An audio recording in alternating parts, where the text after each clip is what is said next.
Astaghfirullah, subhanallah, alhamdulillahi rabbil alamin, Allahu akbar, la ilaha illallah, Muhammad rasulullah, Allahu akbar.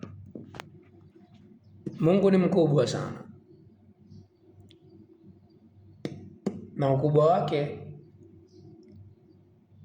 anajua unachotaka hata kabla ya kumuomba. Ukitaka kufanikiwa, kaa rada ya waliofanikiwa, ujue walifanikiwa vipi, kisha kaa rada pia ya walioshindwa, waliofail, na uwaheshimu vile vile bila kuwadharau, ndio ujue walifanyaje vipi na walifanya nini ama vipi mpaka ikachangia kufail kwao. Bado ni kujifunza.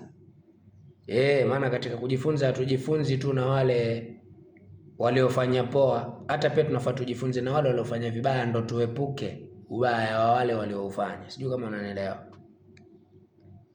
Walifanyaje mpaka wakafanikiwa, tujifunze nao. Walifanyaje mpaka wakashindwa ama wakafail, tujifunze kwao. Na kuachana swali ili ufungue ubongo, na kuachana swali ili ufungue ubongo wako wewe. Ukitaka kufika unapokwenda, basi unafaa kuwauliza waliotoka huko, kuwauliza wanaorudi, au wanaoenda huko unakokwenda wewe.